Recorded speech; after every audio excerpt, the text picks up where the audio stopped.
राधे राधे दोस्तों, हरे कृष्ण। जय श्री कुंज बिहारी, जय श्री हरिदास।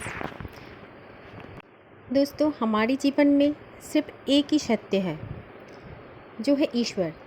केवल मात्र ईश्वर ही सत्य है, और बाकी जो भी कुछ हमारे साथ होता है सब उसकी रचना है, सब उसकी माया है।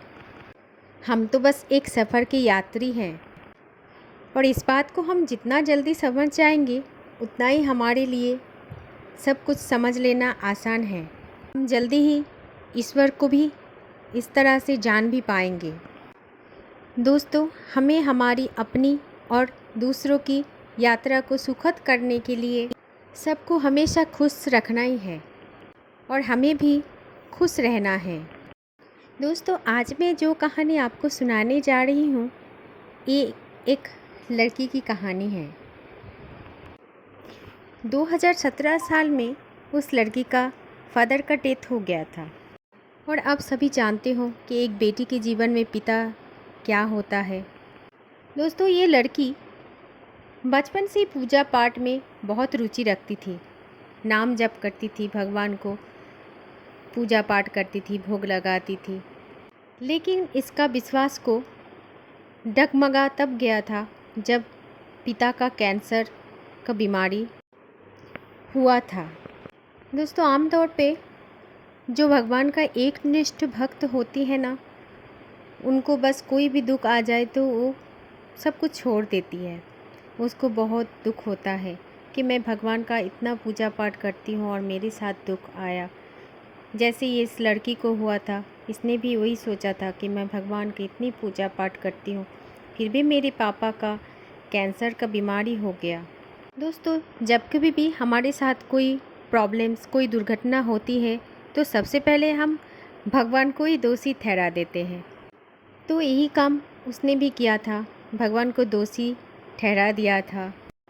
लेकिन दोस्तों, जब पिता की मृत्यु की 1 महीना और 1 दिन के बाद कुछ ऐसा हुआ, उस लड़की की छोटा भाई एक एक्सीडेंट के बाद एक्सपायर हो गया। एक हादसा अभी बस होके ही गुजरा था, दूसरा भी हो गया। फिर उस लड़की ने भगवान से मुंह मोड़ लिया था। सच्ची में बहुत दर्दनाक बातें थी। किसी के भी जीवन में ऐसा नहीं होना चाहिए। ऐसी स्थिति अगर किसी के जीवन में आए तो आदमी का दिमाग कभी भी संतुलित में नहीं रहता है। वो बोले तो किसको बोले, वो सुनाए तो किसको सुनाए। इसीलिए जब भी हमारा कोई भी प्रॉब्लम्स हमारे चौखट पे आ जाते हैं तो हम सीधा भगवान को ही दोषी ठहरा देते हैं। वो लड़की इतनी दुख और पीड़ा में थी। भाई की जो अस्थियां है वो प्रवाहित करने हरिद्वार जा रही थी। तब रास्ते में वो थोड़ी सी निंद्रा में थी। दोस्तों, जब आदमी के रोने और दुख के बीच में एक बार झपकी आ जाती है, उस टाइम वो बिल्कुल भी नहीं सोता है। इसी को बोलते हैं अर्धनिद्रा। उसी अर्धनिद्रा में इन्हें दिखाई दिया कि इनके जो भाई है वो सामने खड़ा है, वो भी कृष्ण के रूप में, ठाकुर जी के रूप में खड़ा था उसका भाई। जब ये चीज़ उस लड़की ने देखा तो एकदम से उसकी आँख खुल गई। फिर से उसने आँखें बंद की, फिर से वही चीज़ ही उसको दिखाई दिया, जैसे स्वयं भगवान श्री कृष्ण खड़ा है उसके भाई के रूप में। लेकिन ये सब दुर्घटना के कारण उस लड़की ने भगवान से बिल्कुल मुंह मोड़ लिया था। फिर इस लड़की ने ऐसी बातें अपने घर वालों से शेयर की कि मुझे मेरी भाई दिखाई देता है, वो भी कृष्ण के रूप में। तब दादी ने बोला, चलो ये तो अच्छी बात है। ऐसा कई दिन तक होता रहा। बार बार उसे एक ही चीज़ दिखाई देता था, जैसे कृष्ण दिख रहा था लेकिन भाई के रूप में दिख रहा था, भाई जैसे कृष्ण के रूप में दिखाई दे रहा था। एक तरफ ये लड़की ने सोच के रखा था कि मुझे कोई भी पूजा पाठ करना ही नहीं है, क्योंकि भगवान से बेहद नाराज़ हो गई थी ये लड़की। धीरे धीरे ये बात सारे परिवार को पता लग गई थी। माँ को भी बताई, सबको बताया। फिर सभी ने एक ही बात बोला कि भगवान श्री कृष्ण तुमसे कुछ बोलना चाहते, कुछ कहना चाहते हैं, तुमसे बात करना चाहते हैं। और एक दिन ऐसा हुआ जब लगातार कृष्ण सपने में आने लगे थे उसके भाई के रूप में। तब वो बाज़ार गई और बाज़ार से एक कृष्ण जी का तस्वीर लेके आए।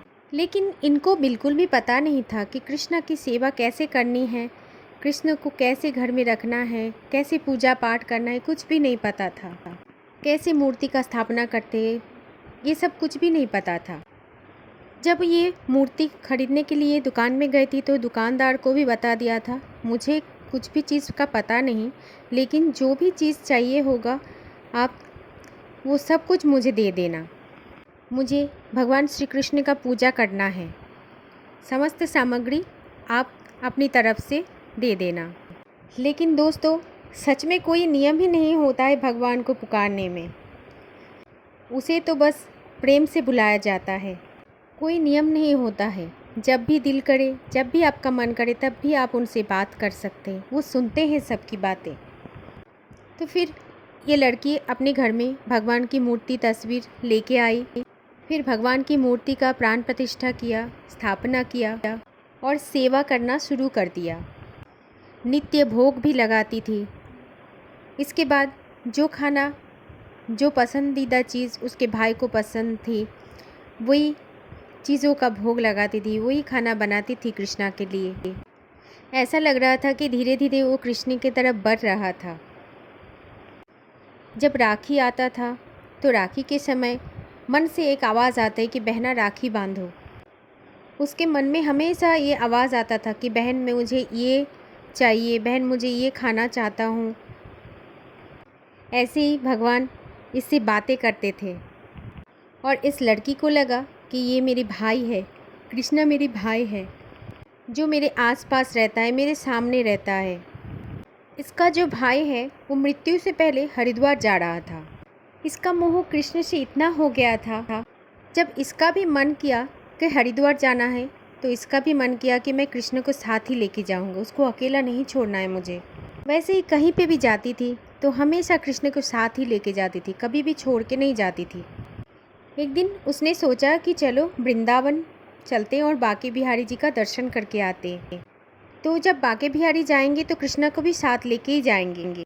जब वृंदावन जा रहे थे तब रास्ते में बहुत जोर की आंधी और तूफान आया और बहुत ज़्यादा डर गए थे ये, और फिर घर वापस आ गए थे। इस तरह से इनका बांके बिहारी जाने का प्रोग्राम कैंसिल हो गया था। उस समय ये कारण उस लड़की को समझ में नहीं आया कि क्यों नहीं जा पाए बांके बिहारी जी के मंदिर।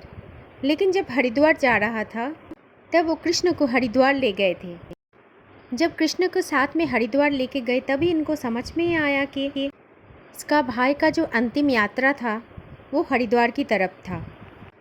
जिस समय उसका एक्सीडेंट हुआ था वो हरिद्वार जाने वाला था, तो पहले श्री कृष्ण भी हरिद्वार जाने वाला था। फिर जब हरिद्वार से वापस आए फिर से बांके बिहारी वृंदावन चले गए थे, तब कोई प्रॉब्लम नहीं हुआ था और अच्छी तरह से भगवान श्री बांके बिहारी का दर्शन भी कर आए थे। दोस्तों, ये जीवन तो एक सफ़र होता है, ऐसे ही चलते रहना है। और भगवान श्री कृष्ण तो बोलते हैं कि आत्मा तो अजय और अमर है, कभी मरते नहीं आत्मा। और जो कृष्ण है वो सब रूपों में, सब रिश्तों में आपके आसपास ही रहते हैं। हर समय वो आपके आसपास मौजूद रहता है। वो तो सर्वो सर्वा है, सबके पिता है, सबके भाई है, उसके हाथ में तो सबकी डोरी है। बस जो ज़रूरत है उसके लिए वो है सिर्फ प्रेम। आप प्रेम से बुलाओगी तो हर समय उसको देख पाओगी। तो ऐसा ही होता है हर एक व्यक्ति का जीवन का कहानी। आज की कहानी में हमने देखा कि भगवान श्री कृष्ण वो लड़की के भाई के रूप में उसके घर में आए और भाई के रूप में ही रह गए। ऐसा होता है, किसी के माता बन के रहता है, किसी का पिता बन के रहता है, किसी का भाई, किसी का बंधु। सबके अंदर ही भगवान कृष्ण का वास है, बस ज़रूरत होता वो आंखें खोल के देखने का। आज के लिए बस इतना ही। हरे कृष्ण। सभी अच्छे रहिए, खुश रहिए और मन के विश्वास को और भी ज़्यादा बढ़ाते रहिए। राधे राधे। जय श्री कृष्ण।